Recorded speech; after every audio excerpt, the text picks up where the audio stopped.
This is another damn podcast about digital asset management. I'm Henrik de Gyor. Today I'm speaking with Daniel Sieberg. Daniel, how are you? I'm fine, Henrik. Thanks for having me. Daniel, how are you involved with digital asset management?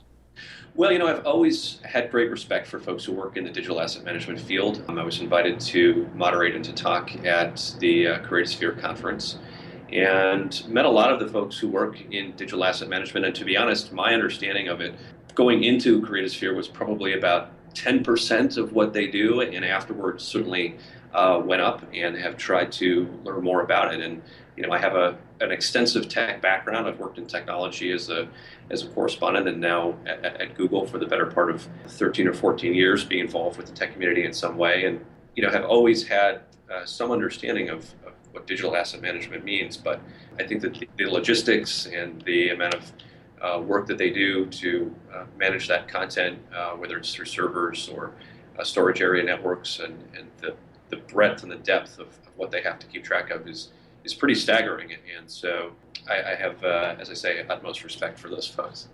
And you recently authored a book called The Digital Diet, a 4-step plan to break your tech addiction and regain balance in your life. Tell us tech addicts more about this. Well, I would say that I was a tech addict. Maybe I'm a recovering one now.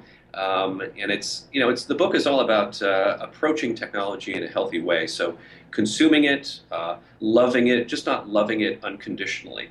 And so what that means is not letting it harm your relationships, your own personal well-being, trying to find that balance between being connected, staying immersed in the digital world, but not letting it overwhelm you. And I think that we can all relate to that on some level. And so the book is meant to be this sort of guidebook, much like a diet book for food, in that it's not at all anti-technology. In fact, it's more about embracing it just for the right reasons on the right occasion. And it's driven by a personal narrative, my own feelings of getting too caught up in the virtual world. I lost track of relationships with my friends and family members in real life. I think my wife would attest to the fact that I wasn't perhaps as present as I should have been in our relationship.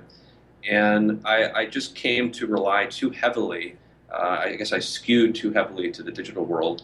And so, I've talked to a lot of tech professionals and people who work in digital asset management, people who work very, very immersed in the tech world, and they see that this message resonates with them, that they, as much as they love their technology, they still have lives, they have families, they have friends. And so sometimes it's about just using technologies on the right occasion and thinking about whether it's email or it's a video chat or, is it a text or do you actually pick up the phone? And when can you have those face-to-face conversations and not be distracted by your technology? So just getting out from behind the screen and enjoying life without becoming too caught up in what's happening online. And Daniel is donating a copy of his book to one lucky listener of our book drawing. To enter this book drawing, send an email to anotherdamblog@gmail.com telling me why you like Another Damn Podcast and or Another Damn Blog before March 1st, 2012. Feel free to rate the podcast and blog as well. The winner will have the book mailed to them. And Daniel, what advice would you like to share with damn professionals and people aspiring to become damn professionals? Well, first of all, I love the name of your podcast and your blog, Another Damn Podcast and blog. I think that's very clever. I think that it's obviously an area that requires a lot of technical expertise, but just like any profession, and certainly I can share this firsthand, it's about the people that you meet, whether you're going to Creative Sphere or other conferences like that. And I think there's always that networking aspect. There's the networking side on the technical end, but there's also the networking side with people.